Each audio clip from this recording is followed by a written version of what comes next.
Assalamualaikum warahmatullahi wabarakatuh. Perkenalkan, nama saya Azrul Febriansyah dengan nomor induk mahasiswa 860313969 di prodi PGSD. Selamat datang di tugas tutorial kedua filsafat ilmu.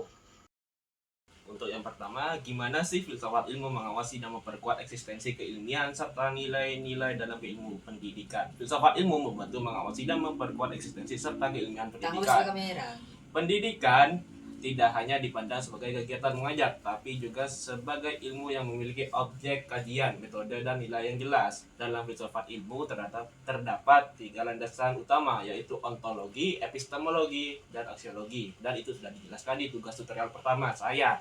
Dengan adanya filsafat ilmu, pendidikan menjadi lebih ilmiah, sistematis, dan memiliki arah yang jelas. Lalu untuk yang kedua, bagaimana pendidikan yang bermakna dan bernilai turut memperkuat perkembangan filsafat ilmu. Hubungan pendidikan dan filsafat ilmu bersifat timbal balik. Pendidikan yang bermakna dan bernilai akan memperkuat perkembangan filsafat ilmu karena pendidikan menjadi tempat penerapan berbagai pemikiran filsafat. Melalui praktik pendidikan muncul berbagai persoalan baru seperti perubahan kurikulum, perkembangan teknologi, dan karakter peserta didik. Persoalan tersebut mendorong filsafat ilmu untuk terus berkembang dalam mencari solusi dan dasar pemikiran yang relevan dengan zaman ini. Lalu untuk selanjutnya, kenapa sih filsafat ilmu dapat disebut pisau analisis dalam membedah persoalan-soalan pendidikan? Karena filsafat ilmu disebut sebagai pisau analisis karena digunakan untuk membedah berbagai persoalan pendidikan secara mendalam.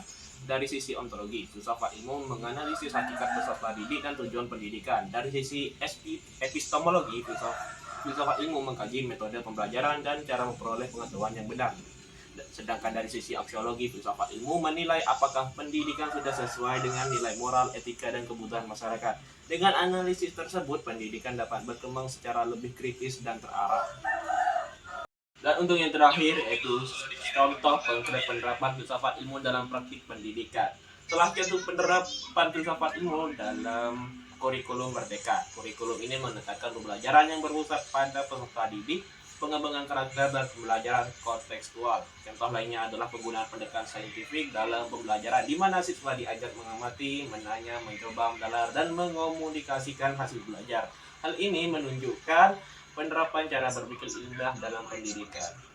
Sekian dari penjelasan saya untuk tugas tutorial kedua filsafat ilmu. Kurang lebihnya mohon maaf. Wassalamualaikum warahmatullahi wabarakatuh.